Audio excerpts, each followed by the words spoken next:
I was a bit gobsmacked, I must admit. People that know me know that I'm not often lost for words, but I was a bit lost for words, but I was totally honoured.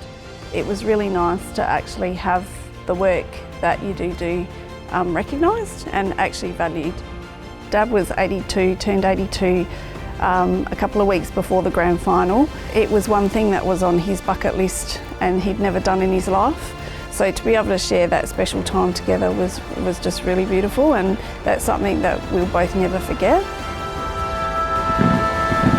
The whole atmosphere was something that is really hard to explain unless you've actually experienced it, particularly after they do the national anthem and the whole stadium just roars.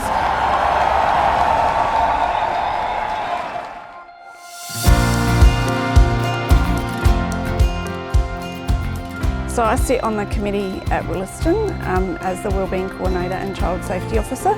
So my role incorporates doing all the working with children's checks and making sure we're compliant from that perspective, but also doing the education programs around wellbeing and trying to reduce the stigma around mental health as well. So normalising that, we want people to focus on their mental health because we know that that brings about good physical ability as well and total wellbeing.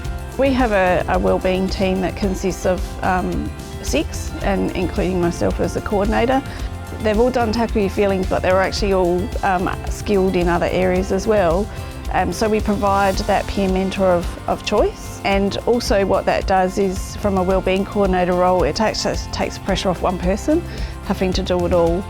So when we ran the Tackle Your Feelings, we extended the invitations to the association members as well. We also extended it to netball and cricket, and if we have places available over and above that, we can open it up to other clubs. We're certainly not prohibitive in other clubs actually joining forces when it comes to mental health. There's really easy ways to actually upskill yourselves.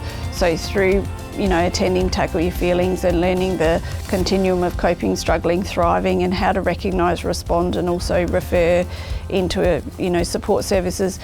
I guess the message there is you don't need to have all the answers to be able to support people. Quite often the answers are within them. It's just a matter of sitting with and being alongside them and actually supporting them in navigating of where they need to go. Even if in your first year all you do is run Tackle Your Feelings, for example, at least that's something, and you're upskilling your broader members, and then you've got more people who are on the ground that can actually recognise that somebody may be struggling or in distress. And at least then when you've actually done that, you actually get a sense of satisfaction that you've actually achieved one of your goals, and then just build on it gradually.